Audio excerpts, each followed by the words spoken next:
just don't understand your story, Mr. Sutton. What don't you understand? I killed Mrs. Olivia. That's the story. That's the truth. I get that. It just doesn't add up.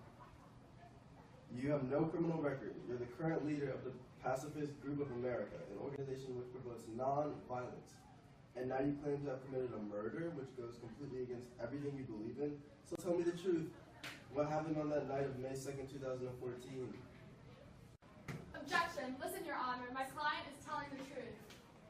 Please, just respect the facts and let's get on with the case. Listen, man.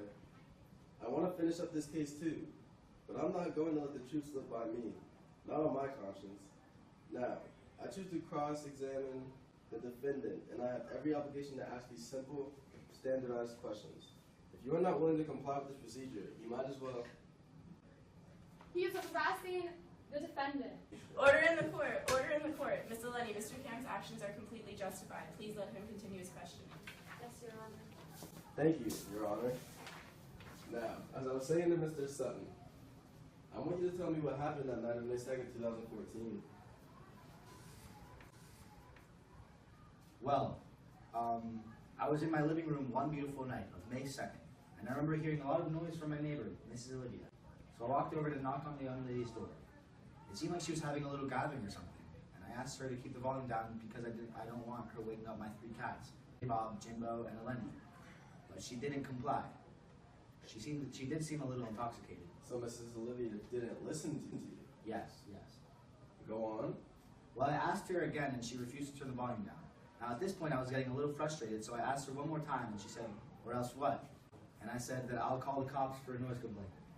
She then called me a pussy and threatened me by saying that she'll have her 6'6", 250-pound African-American boyfriend kick my ass if I call the cops. She threatened you? Yes, she did. Go on. I was a little frightened, so I walked back to my apartment.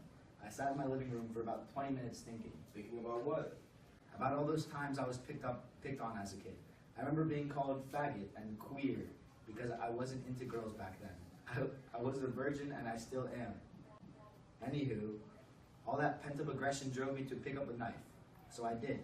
And I walked over to Mrs. Olivia's house and knocked on the door. She opened the door and I jumped right on her. All of her party guests were outside on her balcony, and the music was so loud they couldn't hear her scream. I cut her throat and stabbed her multiple times in the gut. She dropped dead. And that's your story? Yes, that's what happened on that beautiful night of May 2nd. Someone call an ambulance. She seems to be having some kind of panic attack. No! Eleni, are you okay? I love you. Please just stay with me. Please. It's okay, Mr. Sutton. Your Honor, I killed Miss Olivia on the night of May 2nd, 2014.